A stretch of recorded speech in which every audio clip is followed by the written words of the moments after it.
A dark day in Syracuse as the community mourns the death of an SPD officer and an Onondaga County deputy. Good evening, I'm Maddie Stelk. And I'm Bradley Hoppenstein. We now know the names of those officers that were killed in a shootout late last night in Salina: Michael Jensen and Michael Husak. We have team coverage tonight. Our Tyler Oldano is live at Upstate Hospital.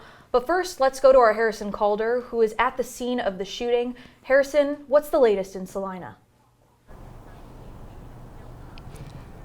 Good evening, guys. I'm here outside the crime scene in Salina of a shooting that happened last night. Around 7 p.m., a suspicious car was tracked down by a deputy and an officer, and they were looking to pull that car over. The car did end up speeding off, but the officers were able to get the license plate of the vehicle. So once they did track it down, it led them to this house here on Darien Drive, and that's where these officers noticed weapons located in the vehicle. As they were looking in the car, they could hear what was described by Chief Joseph Cecile of the Syracuse Police Department as something manipulating a firearm from inside the residence. The officer down call went out at about 8:51 p.m., where police came to the scene finding the deaths of 3: the officer, the deputy, and the suspect. That suspect was identified as 33-year-old Christopher Murphy. Murphy was using cocaine with a friend at the time of the police arrival and advised his friend to leave before using a Colt AR-15. Murphy was arrested with a DWI charge back in 2014. The neighbors of the house were also in total shock from the incident.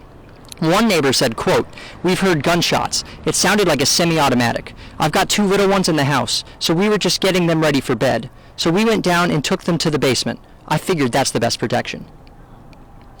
One witness on the scene said they saw and heard about 20 gunshots being fired and called 911 immediately. They were able to look around and they were able to get out of there as soon as possible. For the policemen themselves, well, the one officer was a part of the Syracuse Police Department for about 3 years, while the deputy was there for a decent period of time. Tyler, I believe you have more on the officers themselves, so I'm going to throw it over to you.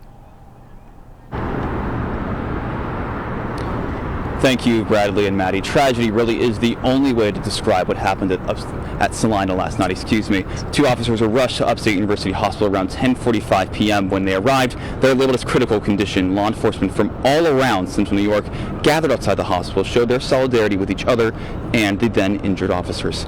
Later that night, authorities announced that the 2 officers had died of their wounds. More than 100 first responders were there, they standing shoulder to shoulder with each other, watching wordlessly as the fallen officers were transferred to a medical examiner's office for an autopsy.